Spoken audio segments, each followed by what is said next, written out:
కాకినాడ జిల్లా కిర్లంపూడిలో Prathipadu YCP incharge Mudragada Giribabu కీలక వ్యాఖ్యలు చేశారు. తన తండ్రి స్వర్గీయ ముద్రగడ పద్మనాభ జ్ఞాపకాలను గుర్తు చేసుకుంటూ గిరిబాబు భావోద్వేగానికి లోనయ్యారు.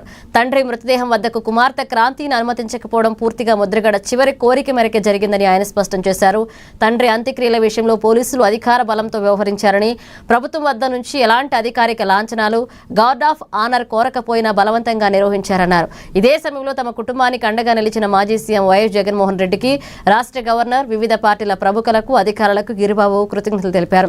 అంబటి రాంబాబుపై కేసు నమోదు చేయడం సరికాదని, విచారణకు ఎప్పుడు పిలిచినా తాము హాజరవుతామన్నారు. ఆవిడ ఒక పార్టీకి వెళ్ళారు. గౌరవించిన వాళ్ళని మేము నెత్తి మీద పెట్టుకుని పూజించుకుంటాం తప్ప దుర్వినియోగం చేసి అధికారం ఉందని మా తండ్రిని బాధ పెట్టే వాళ్ళని మాత్రం మర్చిపోం. రాజకీయ విమర్శలకు వచ్చి అంటారు. మీ యొక్క క్రాంతిమే ఉన్న కారణం? ఆవిడ ఒక పార్టీకి వెళ్ళారు, మేము ఒక పార్టీలో ఉన్నాం.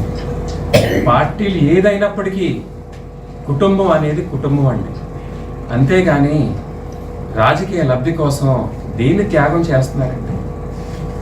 సరే, ఈవేళ ప్రతిపాడు ఎమ్మెల్యే ఇచ్చేశారు, నన్ను చిత్తుగా ఓడించేసి డిపాజిట్ లేకుండా చేశారు, మంత్రి అయిపోయింది, లెక్కలేని ఆస్తి సంపాదించింది.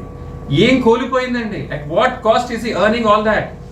దేవుడు లాంటి తండ్రిని వద్దనుకున్నా, భూదేవి లాంటి తల్లిని వద్దనుకున్నా, రామలక్ష్మణ్ లాంటి అన్నదమ్ములు వద్దనుకున్నా, స్వర్గం లాంటి పుట్టిల్ని వద్దనుకున్నా, తల్లిదండ్రులు లెక్క చేయని మనిషి ఎవరిని లెక్క చేస్తుందండి? ఏ పార్టీని లెక్క చేస్తుంది? ఏం సేవ చేస్తుంది అనేది ప్రజలు, ఆ పార్టీ నాయకులు ఆలోచించుకోవాలండి.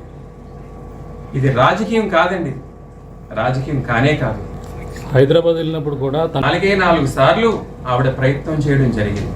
హాస్పిటల్లో ఉన్నప్పుడు, నా తండ్రి రూమ్ లో ఉన్నప్పుడు రావడం జరిగింది. గౌరవించిన వాళ్ళని మేము నెత్తి మీద పెట్టుకుని పూజించుకుంటాం తప్ప